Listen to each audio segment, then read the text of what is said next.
Are you looking to get a Betta? If so, then more likely than not, you are on the internet scouring for answers that will set you off on a wonderful path to a Betta fish keeping. This is the video for you because today I'm going to be going over the top 10 things you really need to know before getting a Betta fish. A little bit of a side note, if this is your first time here, then consider sticking around. This channel is chock full of information on how to take care of your Betta, from setting up your tank to what to buy, to knowing even how to cycle your tank. This really is turning into the one-stop shop for Betta fish care. And before we get into it, make sure that you head to the description, and if you have not yet, join my free Facebook group, the Betta Fish Forum. That is also going to be a wonderful, wonderful help to you on your journey. Let's go ahead and hop into the first thing that you should know, which is Bettas are not easy pets. Now, why am I using air quotes? Technically, Bettas are not easy pets, but I would still consider them pretty easy to care for once you get into a role. So first, there's a pretty big learning curve, and I will admit that it is a lot more than what a lot of pet store pamphlets are going to tell you. A lot of people market them as easy fish because what they're doing is throwing them in a bowl that they bought at the fish store and throwing in some flakes every now and then. That's pretty easy, but I can tell you right off the bat that your Betta is not going to live a long and happy life this way. So it is best to first put in a little bit more time to learn proper care, which I'm sure that's why you're on this video today. In saying this, I don't want to scare you away from having a Betta because yes, I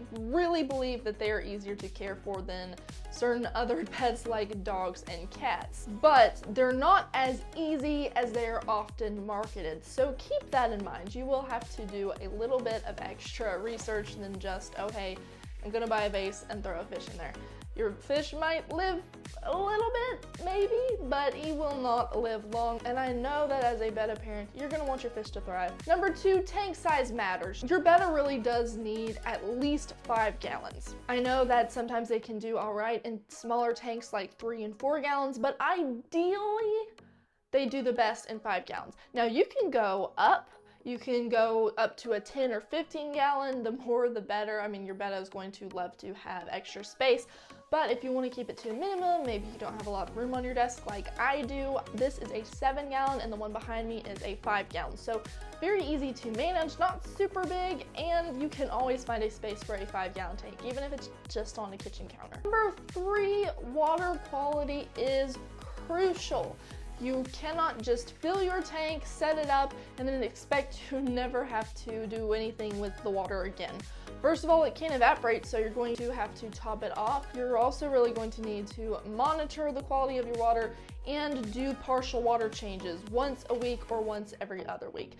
Typically, once a week is preferred because that allows you to get the fish waste out of the gravel, and it also allows you to wipe down the glass and just keep everything generally clean. In addition, a filter is absolutely crucial. That's going to help keep up the water quality. I also highly recommend live plants because they filter the nitrates out of the water and they can add oxygen to it as well. And do not forget to get yourself a dechlorinator. There are many different brands, some are more expensive than others, but I find that even the cheapest one usually does a fine job. You could go with the API one. A lot of fish keepers go with Sea Chem Prime. That's what I currently use and I love it.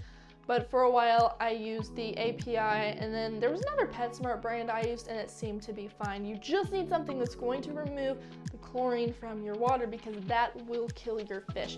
You cannot just directly take tap water from your sink and put it into the tank. You have to have something that will remove the chlorine. Number 4, heated tanks are necessary. Bettas are tropical fish. A lot of people know that, but you would be surprised to find out just how many people don't know. I even had somebody directly tell me that Bettas aren't tropical fish, which is why they didn't have a heater in their tank. Yes, your Betta needs a heater, and yes, they are tropical fish. So they really thrive in waters that are about 78 to 80 degrees Fahrenheit. When searching for a heater, it's always best to read reviews. Don't always go with the cheapest one just because it costs less. I know not everyone is concerned about price, but if you are shopping on a budget, probably a heater is one of the things you really don't want to skimp on when it comes to price. And even though I say that, it's not like the heaters you need to get are in the 50s. The one I have in this tank was, I think, $18, so not bad at all, and it works really, really well. I'm just talking about the cheaper ones, like $5 if there are any, or the $10 ones. Those could still be good, but make sure you read the reviews because sometimes they're made a little bit more cheaply, and you really don't want that to happen. Because even if it is cheaper in the beginning, if you have to buy a new heater every couple months, every other month, well, it adds up. So it would be better to have a heater that's going to last you for 1 to 2 years, maybe even more. And even if you need to replace it, it's still extremely affordable. Number 5, bettas are solitary fish. Now, that doesn't mean they can't live with other fish. If you find a compatible tank mate, by all means, but I have had the best success with one betta in the tank, no other fish. Tank mates are fun to look at and they can make a tank really, really interesting, but bettas, especially male bettas, really are just happier on their own. I used to have tank mates in the tank with my betta, but they ended up kind of tearing his fins, and honestly, I think they were kind of stressing him out, swimming all around him. So I ended up giving them away, and he was a lot happier after that. So ever since then, I've just been keeping my bettas by themselves, and they've been doing completely fine. You will hear snails referred to as tank mates, and that's true, but I always recommend you have a snail in your tank, not only because they're fun to watch, but also because they're really good at cleaning out algae. So snails are never ruled out. You can always get you a snail. Those are fine. Here, I am talking about tank mates with fins, so other fish. If budget doesn't allow you, or maybe you would just rather start out with one betta in the tank, no other fish, and just see how it goes, then by all means do it. I usually just recommend keeping your betta alone in the tank. Number 6, diet and nutrition. A lot of times people just grab the cheapest flakes off the shelf or whatever the employee at the pet store suggests. While your betta can live for a while off of this, they really thrive if you can get their diet as natural as humanly possible. I'm talking bloodworms, shrimp, bugs. Think of what a betta would eat in the wild. Now, I'm not saying never feed your betta flakes or pellets again, but I find that a lot of flakes and pellets include really harmful chemicals or fillers that a betta just would not ordinarily eat. For example, red dyes, blue dyes, flour, corn, oil. A betta in the wild is not going to eat any of that stuff because it's just not available. They're not going to hunt and eat red dye, and I always say that in joking, but it's true. So the closer you can get to a betta's natural diet in the wild, the better. A couple of years ago, I started feeding my bettas nothing but the frozen omega carnivore mix, and my fish have done really, really well on it. Some people have warned me against it, saying, oh, it's really fatty and they probably won't do well, but honestly, my bettas have never been better, so interpret that as you will. I no longer feed my fish pellets or flakes, but if I had to recommend one, I would probably suggest the Bug Bites brand. They have pellets and flakes, but it seems like they don't have quite as many fillers, so if you want to start out with one, that's probably the best. Number 7, bettas are extremely intelligent fish. They will learn to recognize you, and when you're coming, they will often swim up to greet you. Now, because they are intelligent fish, they really need a stimulating environment. It's not very hard to create one of those for your betta, but a lot of people just don't think about that, so they end up putting just a couple rocks and maybe one plastic plate in the tank. Bettas do really well if you have a lot of natural materials in there and you have a lot of plants stationed around the tank. Live plants are usually best, just different ones, varying sizes and colors and kinds. You can also add wood to your tank, driftwood. I love to add that. I have it in both of my tanks.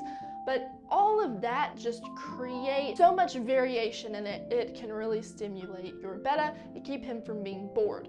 The reason you want to keep your betta from becoming bored is because, number 1, they will become listless and they may seem just kind of bleh. They're not going to be as active and happy, and they can also resort to fin nipping, which is where they bite their own fins.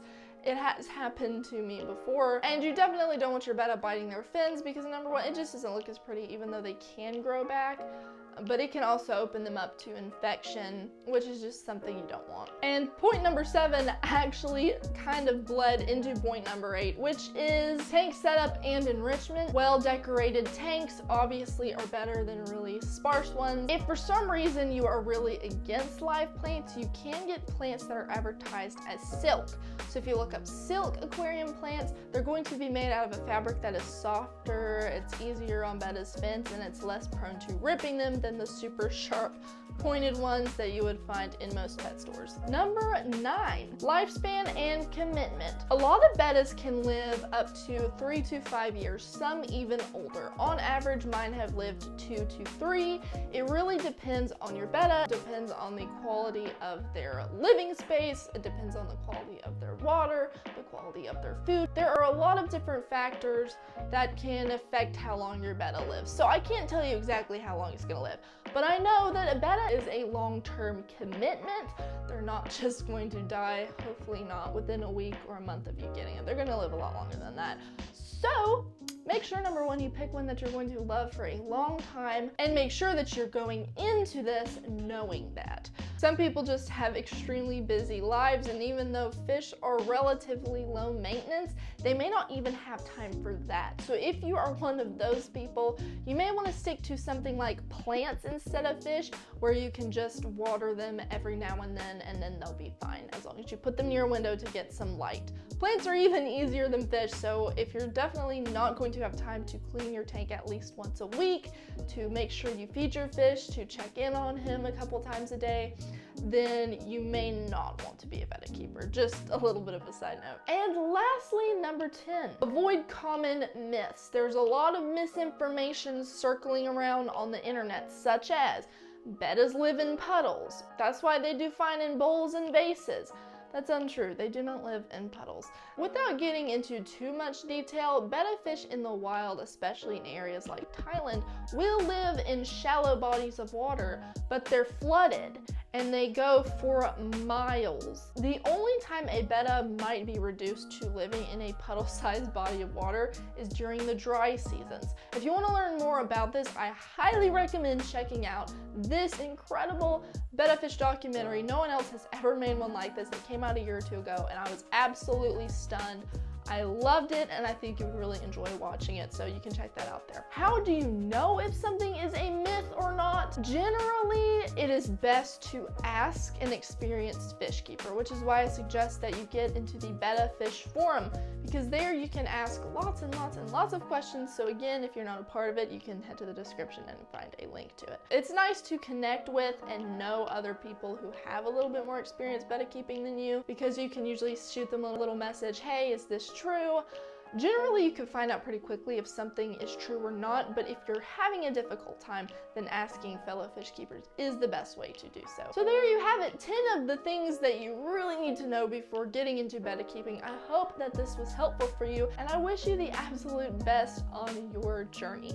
If you need anything else, feel free to shoot me an email. You can find that in the About section of this channel. I always love to hear any questions or thoughts, and even receive pictures of your Betta, so that would be a lot of fun. Now I will let you get back to the rest of your week or your weekend, depending on when you are watching this. God bless you, my friend. Have a wonderful rest of your day, and I will see you soon.